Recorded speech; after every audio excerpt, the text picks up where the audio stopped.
గుంటూరు జిల్లా దుగ్గిరాల మండలం చిలువూరు హత్య కేసులో ముగ్గురు నిందితులను మంగళగిరి గ్రామీణ పోలీసులు అరెస్టు చేశారు. ప్రియుడితో కలిసి బిర్యానీలో నిద్రమాత్రలు కలిపి భర్తను భార్య హత్య చేసిన ఘటన సంచలనం సృష్టించింది. ఈ కేసులో నిందితులు గోపి, లక్ష్మీ మాధవి, ఆర్ఎంపీ సురేష్ను అరెస్టు చేసినట్లు జిల్లా ఎస్పీ వకుల్ జిందాల్ తెలిపారు. పథకం ప్రకారమే లక్ష్మీ మాధురి ప్రియుడు గోపితో కలిసి భర్త శివనాగరాజును హత్య చేసినట్లు విచారణలో తేలిందన్నారు. ప్రిలిమినరీ పోస్ట్ మార్టం రిపోర్ట్లో కొన్ని రిబ్స్ ఫ్రాక్చర్ ఉన్నాయి. సఫోకేషన్ తో డెత్ జరిగిందని ప్రిలిమినరీగా చెప్పడం జరిగింది. ఆ బేసిస్ మీద ఫర్దర్ ఇన్వెస్టిగేషన్ చేస్తే శివనాగరాజు భార్య ఆమె లవర్ తో కలిసి ఇతనిని చంపేశారని నిర్ధారించడం జరిగింది.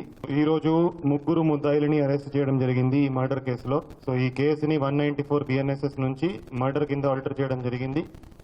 A1 లోకం మాధురి, ఆమె చనిపోయిన అతను భార్య.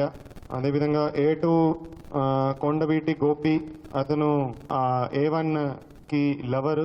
అండ్ A3 కంబంపాటి సురేష్ అనే అతనిది ఫిరంగిపురం, ఇతను RMP డాక్టర్గా పనిచేస్తాడు.